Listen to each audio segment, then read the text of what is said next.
Hello there, dear friends, and welcome once again to the Relaxed Fantasy Review. Today, we're wrapping up our little series on the Rogue in the brand new Player's Handbook, and we're talking about what is probably the most classic version of the Rogue. You've got the spellcasters and you've got the assassin rogues, but honestly, the fact is that when the rogue was first brought into D&D, they were called the thief. And nowadays, when people think of the rogue, usually the stealthy pickpocket is what they think of.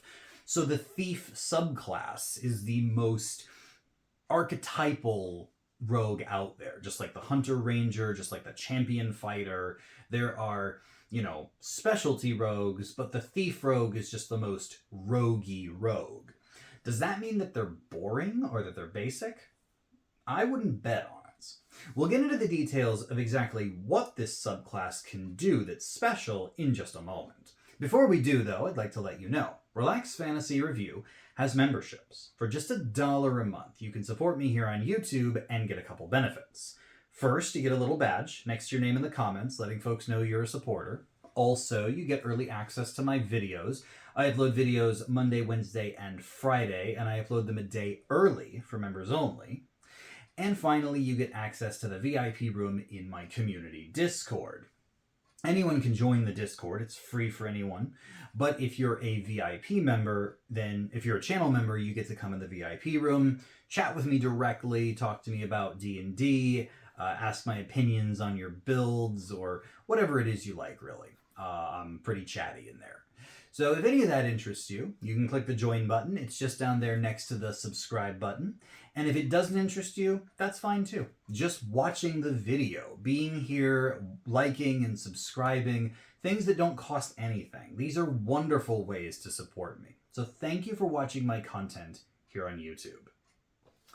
The Thief Rogue. We start off with a couple features. The first one, second story work, is pretty simple. You gain a climbing speed equal to your normal walking speed, so that's nice. Climbing speeds are really handy, allowing you to scale walls with much more ease than most people. Also, when you're jumping, when anyone normally does a jump of any kind, they have to determine their jump distance using their strength. But a thief rogue can determine it using their dexterity, which is what rogues normally want to invest in. So yeah, you're going to be able to jump much farther than any other rogue, unless the rogue is strength-based. But even then, yeah, like climbing and jumping. The jumping thing is actually not terrible. It allows you to cover a lot of distance without worrying about traps and such. And then the climbing speed is just good to have throughout the game. There are a lot of species out there, especially in the expanded rules from the Legacy books, that give you a climbing speed anyway, but this way anyone can have one. So I'm going to give that 9 out of 10.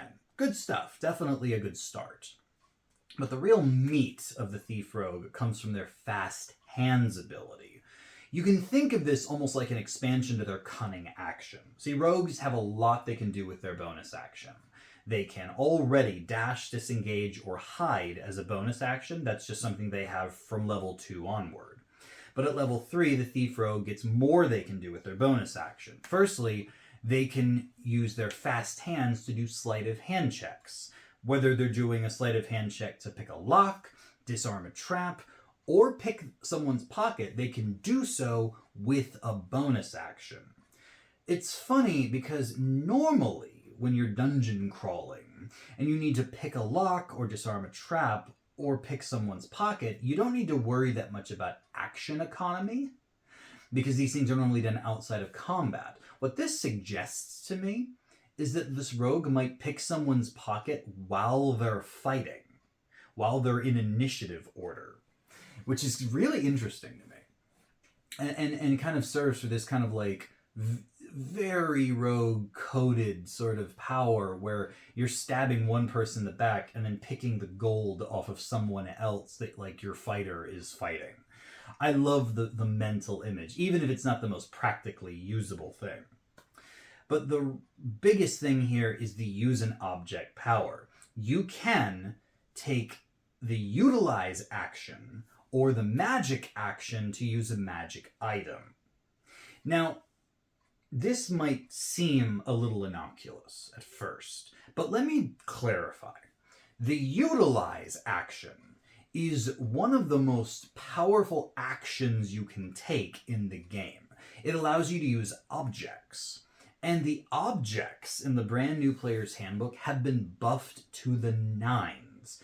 Things like rope or chain or manacles usually take a full action. And the fact is that while you're using them, you can restrain creatures relatively easily, actually. They take like a skill check to do. And rogues are great at skills, let's not forget that. And the Thief Rogue can do this as a bonus action instead of an action. So they could use their action to like grapple a creature and then a bonus action to bind them in one turn, effectively restraining a creature. And if they're using something like manacles or chains, that's really hard to break out of. But there's more. They can use things like ball bearings or caltrops to make battlefield hazards. Again, this usually takes a full action and might not be worth sacrificing your attack for, but the thief can do it as a bonus action.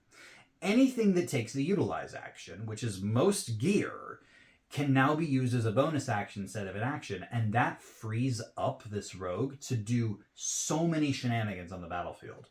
It gets further when you're talking about magic items. Loads of magic items require the magic action to do things like cast a spell. Let's say you have a wand of fireballs and you want to cast fireball. Well, you have to use a magic action to do that. The thief can do that as a bonus action if they have that wand. The same goes for magic staves, magic rings. There's a lot of magic cloaks and other things that just you use an action to gain their power, and it's considered a magic action. The thief can do all of that as a bonus action. And action economy is king in D&D. Having your action and bonus action fully utilized to their best potential, and being able to do all of this item-based shenanigans while still being able to stab someone and get your sneak attack.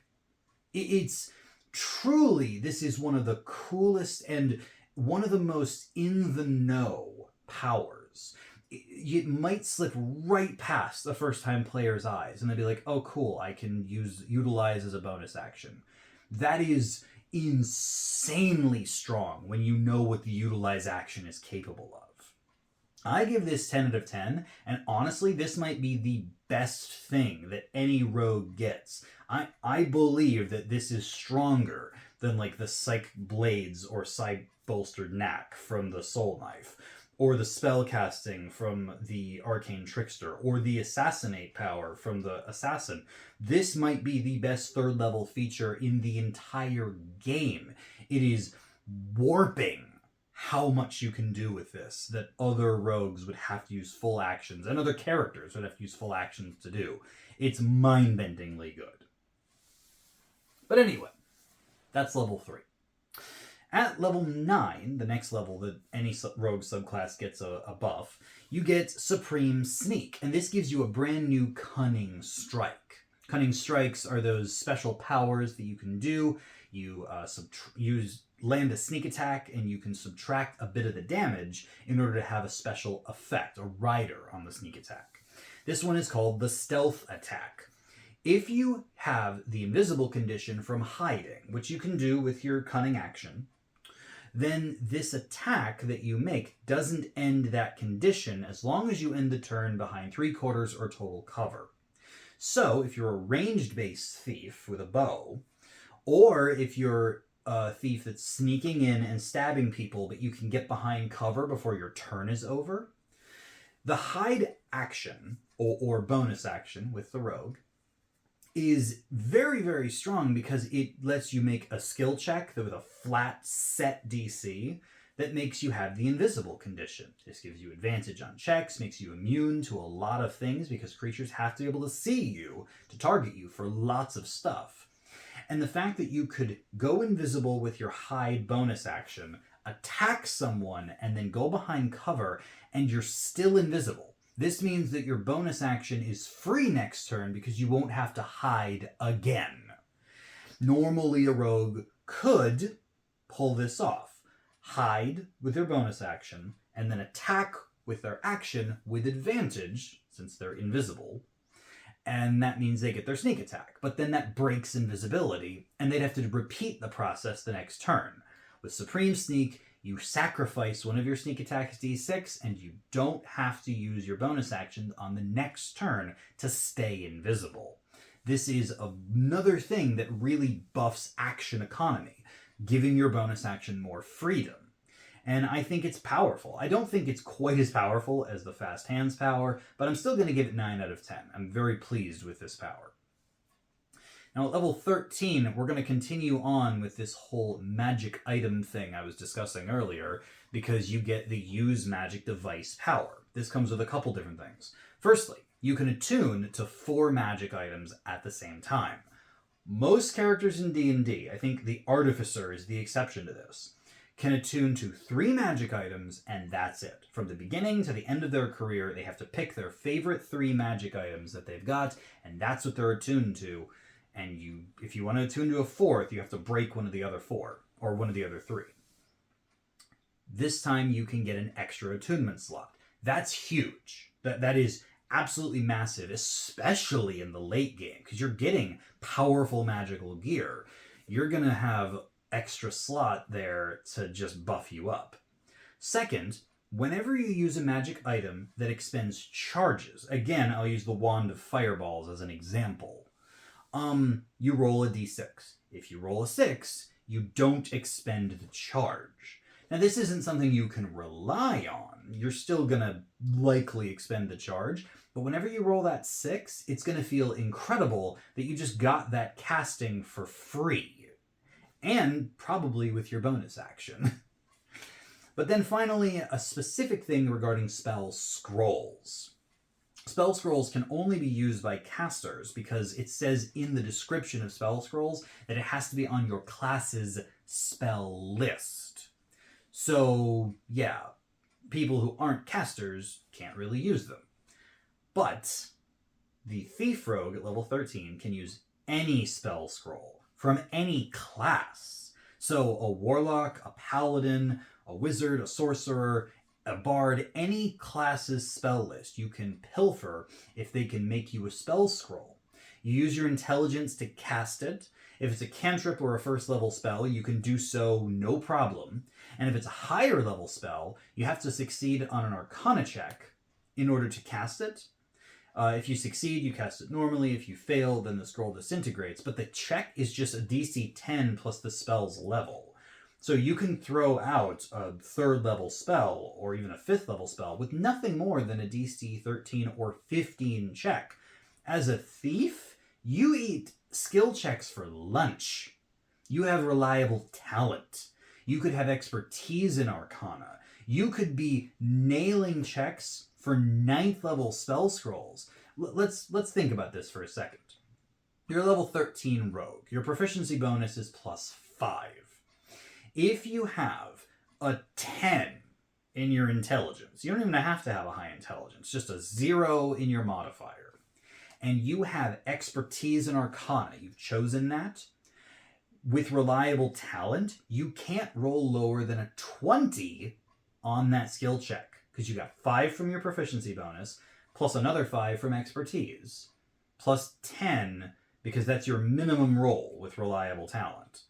Meaning that with a 10 intelligence, the Thief Rogue can cast any spell scroll basically with no check needed. That's amazing. Spell scrolls are powerful, and the book, the New Player's Handbook, has really streamlined how easy it is to make them.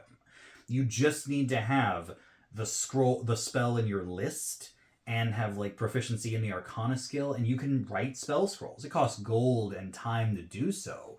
But if you have downtime in a campaign, any caster can like line their pockets with spell scrolls, giving them spell slot free casting. And the Thief Rogue at level 13 can benefit from every caster in the party. If they're making scrolls, they can hand off some of their spares to the thief, and now you have another caster to concentrate on spells, anything that you need, and every caster can give it to them. I cannot reiterate how powerful this is.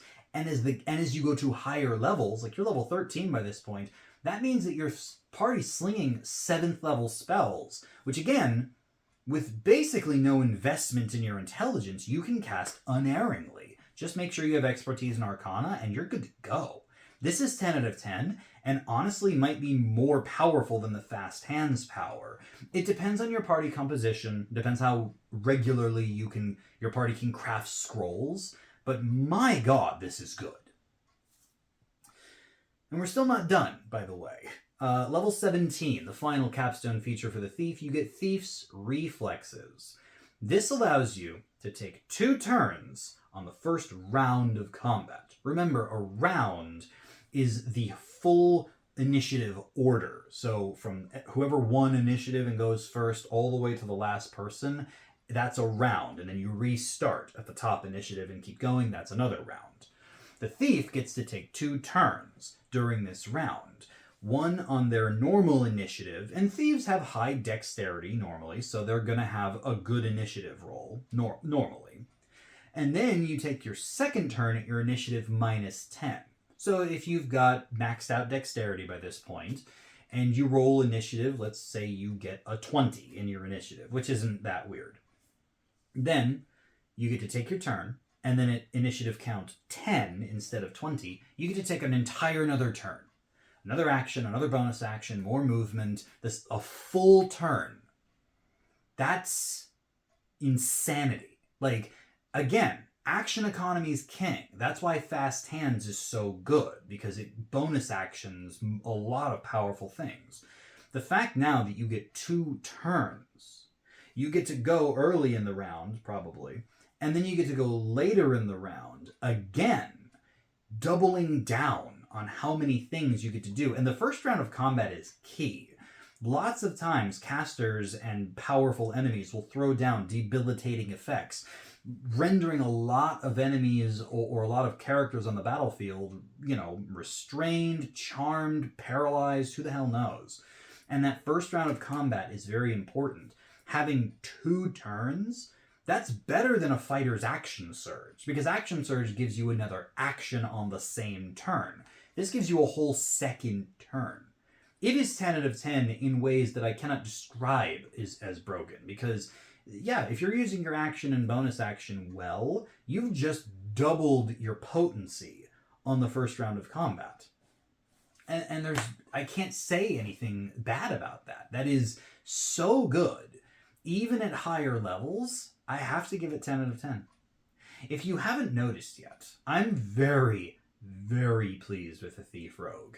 They might seem like the basic rogue, but let me tell you, if you know how to utilize gear, whether it's tools or adventuring gear right out of the player's handbook, if you know how magic items work and you're very versed in them, if you've got a party full of casters that can make spell scrolls and you are good at using action economy, the Thief Rogue very well might be the best subclass in the entire game. Yes, I'm saying that a Thief Rogue with no spells at their disposal and no super powerful class abilities outside of normal rogue stuff, they have got so much here that just having a bag of holding with spell scrolls and tools and adventuring gear in it, you are going to be an unstoppable force on the battlefield and outside of combat too. It is a 10 out of 10 subclass without question, and it genuinely is. One of my most regular commenters, Zion, he hangs out in my comments a lot. This is his favorite subclass. He talks about it all the time, because I'm talking about magic items in my series of shorts at the moment. And every time I talk about a magic item, he reminds me, hey, don't forget, a Thief Rogue could use their bonus action and action to activate this item twice in a turn. And I'm like, yes, I know. Thieves are broken. As long as they've got good magic items. That's not to say that they're perfect. Like, if you're playing in a low magic campaign where there's not many magic items, not a whole lot of spell scrolls out there, then the stock of the class drops a little bit. But what world are you in that doesn't have rope and chain? That doesn't have ball bearings and caltrops? That doesn't have awesome adventuring gear that you can utilize? Right from level 3. I still think the Thief is 10 out of 10. Even in a low magic campaign, they are insanely powerful. And I think that in a high magic campaign where items and scrolls and stuff like that are plentiful, these guys could probably beat out most casters at high levels of play. And they're thieves. I mean, if they're low on gold, they can go steal some. It's 10 out of 10, and it's genuinely one of my favorite subclasses in the entire player's handbook, in the entire game of D&D. These guys are just so powerful.